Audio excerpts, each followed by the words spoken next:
निश्चित अद्वैत, तेव्हा तिरंगी लढत आहे सोलापूरमध्ये आणि मतदारांचा उत्साह देखील बघायला मिळालेला आहे। तू आपल्यासोबत राहाच। सागर कुलकर्णीकडे आपण जाऊयात, नांदेडला आहे तो। सागर, सोलापूर प्रमाणे नांदेडमध्ये देखील तिरंगी लढत होणार आहे, कारण का काँग्रेस युतीचा उमेदवार चिखलीकर आहेत आणि त्या सगळ्यांना टफ फाईट देण्यासाठी वंचित बहुजन आघाडीने देखील तसाच तगडा उमेदवार दिलेला आहे। मात्र नांदेडकरांनी आज कशा पद्धतीने मतदानाला प्रतिसाद दिलेला आहे ते जाणून घ्यायला आवडेल तुझ्याकडून। रेश्मा, जर पाहिलं तर संपूर्ण राज्यातल्या जे लोकसभा आज मतदान झालेलं आहे 10 लोकसभा मतदारसंघ, त्याच्यामध्ये पहिल्यापासून नांदेडच्या मतदानाचा वोटिंग पर्सेंटेज हा जास्त राहिलेला आहे। आता जी काही माहिती मिळते त्या साधारणतः 60 ते 65% आसपास मतदान शेवटपर्यंत होईल असं सांगितलं जातं। अंतिम आकडेवारी पुढच्या एक अर्धा तासात अधिकृत दिली जाईल।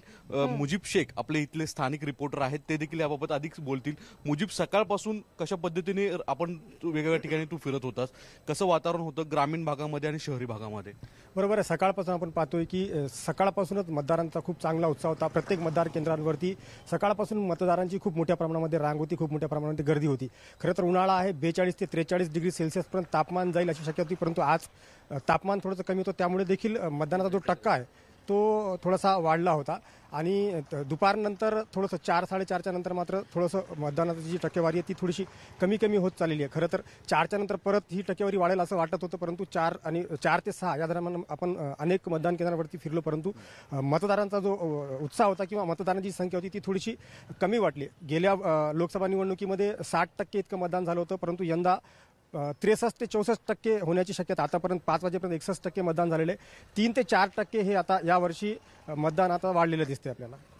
रेश्मा, तू जर पाहिलं तर एक गोष्ट आहे, 2014ला मोदींची लाट होती, त्यावेळेस साधारणतः 60% मतदान होतं, त्यामध्ये आता वाढ होतीये। 4 ते 5% हे जर मतदान वाढलं तर नक्की कुणाला फायदा होतोय हे सगळ्यात महत्वाचं आहे, कारण की अशोक चव्हाण यांच्यासाठी फार प्रतिष्ठेची निवडणूक आहे। पंतप्रधानांपासून ते मुख्यमंत्र्यांपर्यंत इथे अनेकांनी तळ ठोकून सभा घेतल्या होत्या। दुसऱ्या बाजूला वंचित बहुजन आघाडींसाठी प्रकाश आंबेडकर असतील, दुसऱ्या बाजूला असुद्दीन ओवैसी असतील, यांनी देखील 2-3 सभा झाल्या आहेत।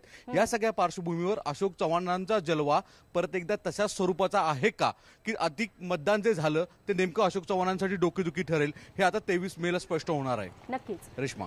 सागर, धन्यवाद तू दिलेल्या सगळ्या सविस्तर माहितीबद्दल। दरम्यान आता जे ताजे तपशील आलेले आहेत त्यानुसार देशभरामध्ये जवळपास 63.5% इतकं मतदान झालेलं आहे। माफ करा, 61% इतकं मतदान झालेलं आहे। सगळ्याधिक मतदानाची टक्केवारी आहे ती पश्चिम बंगालमध्ये नोंदवली गेलेली आहे। महाराष्ट्रात संध्याकाळी 6 वाजेपर्यंत 55.5% इतक्या मतदानाची नोंद झालेली आहे आणि पश्चिम बंगालमध्ये 70%पेक्षा जास्त मतदान झालेलं आहे। सर्वाधिक मतदान हे पश्चिम बंगालमध्ये नोंदवलं गेलेलं आहे, ज्याचा अधिकृत आकडा आहे तो 70%च्या पुढे आहे। आसाममध्ये देखील 73%च्या पुढे मतदान झाल्याचं समोर येतंय।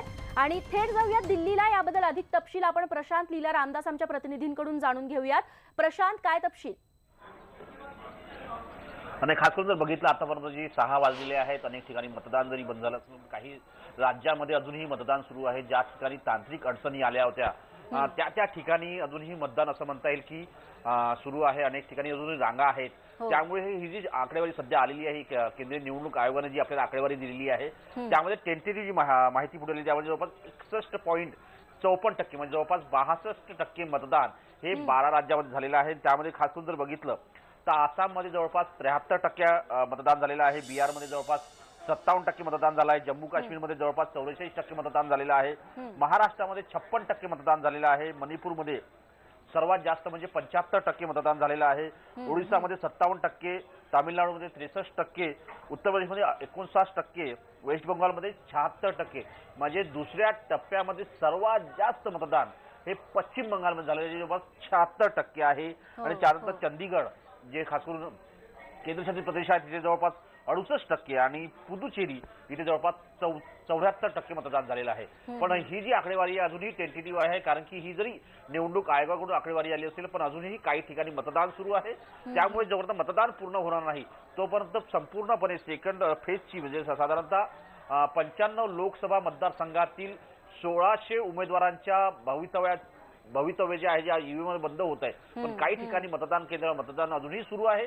ते मतदान संपेल आणि त्यानंतर जी आकडेवारी येईल त्यामध्ये असं म्हणता येईल की आजच्या या दुसऱ्या टप्प्याची आकडेवारी इतकी आहे. पण गेल्या 2000 खास करून जर पहिल्या टप्प्याच्या तुलनेमध्ये ही जी आकडेवारी आहे ही खूप जास्त आहे. उन्हाचा पारा जरी वाढला असेल पण लोकांनी भरभरून मतदान केलं आहे.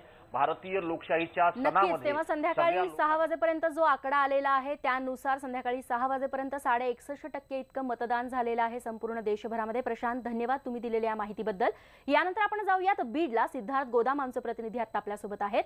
सिद्धार्थ, बीडमध्ये खरं तर बजरंग सोनवणे विरुद्ध प्रीतम मुंडे असा सामना असला तरी मुंडे विरुद्ध मुंडे हा सामना मागच्या महिन्याभरात रंगलेला बघायला मिळाला. आज बीडमध्ये बीडकरांनी मतदानाला कसा प्रतिसाद दिलेला आहे? 6 वाजेपर्यंत 5 वाजेपर्यंत किती मतदान झाले याची टक्केवारी समोर आली आहे का? रेश्मा, 5 वाजेपर्यंत जवळपास 57% मतदान हे या ठिकाणी झालेलं आहे आणि तासाभरामध्ये जवळपास 7-8 ते 10% मतदान वाढू शकतं. आणि एकंदरीतच जर बघायला गेलं तर दिवसभर ऊन असेल किंवा इतर गोष्टींमुळे थोडासा प्रतिसाद बीड लोकसभा मतदारसंघामध्ये कमी होता. मात्र 2 ते 3च्या नंतर मात्र दणकन मतदान वाढलेलं आहे. सकाळी थोडासा निरुत्साह होता लोकांमध्ये, मात्र त्यानंतर मतदान झालेलं आहे. एक महत्त्वाची गोष्ट, आज मतदानाच्या दिवशी खऱ्या अर्थानं घाबरगुंडी उडालेली असते ती उमेदवाराची असते. मात्र या ठिकाणी उमेदवाराच्या सोडून इथं प्रशासनाची घाबरगुंडी उडाली होती. त्यांना घाम फुटला होता कारण 2 गावांनी जे आहे अक्षरशः संध्याकाळी 5 वाजेपर्यंत मतदान केलं नाही किंवा मतदान न करण्याचा त्या ठिकाणी त्यांनी आपला विचार बोलला आणि तसा ठाम विश्वास ठेवला. त्यामुळे प्रशासन सकाळपासून 2 गावांमध्ये ठाम बसून होतं. मात्र एक ठिकाणी बजरंग सोनवणे गावात गेले, त्यांनी लोकांचं मन वळवलं आणि त्यांनी 5 वाजता मतदानाला सुरुवात केली. आणि कुंभारी नावाचं गाव जे आहे त्या गावामध्ये जिल्हाधिकाऱ्यांनी जाऊन त्या ठिकाणी शपथपत्र दिलं. पुनर्वसनाचा प्रश्न आणि त्यांची काय आर्थिक मदत आहे ते देण्याचं आश्वासन दिल्यानंतर 6 वाजायला 10 मिनिटं कमी असताना त्या ठिकाणी मतदानाची सुरुवात झाली. जवळपास 600 मतदान आहे कुंभारीचं. ते मतदान करून घेण्यासाठी 6च्या नंतर जवळपास 2 तास मतदानाच्या दिवशी आपला इंगा दाखवलेला आहे असं म्हणायला हवं, मतदान उशिरा करून. सिद्धार्थ, धन्यवाद तुम्ही दिलेल्या या सगळ्या सविस्तर माहितीबद्दल. यानंतर आपल्याला अकोल्याला जायचं आहे. प्रवीण मुधोळकर आमचे प्रतिनिधी आपल्यासोबत आहेत. प्रवीण, अकोल्यामध्ये मतदारांचा सगळा प्रतिसाद आहे तो कसा मिळाला? किती टक्के अकोल्यामध्ये मतदान झालंय? आकडेवारी समोर आली आहे का? रेश्मा, अकोला, अमरावती, बुलढाणा या 3 ठिकाणची 5 वाजेपर्यंतची आकडेवारी अशी आहे. अकोल्यामध्ये 52% आणि अमरावतीमध्ये 55% आणि बुलढाण्यामध्ये 57%. हा सर्वाधिक आकडेवारी ही बुलढाण्याची आहे. अकोला आणि अमरावतीमध्ये अजून 1 तास शिल्लक आहे.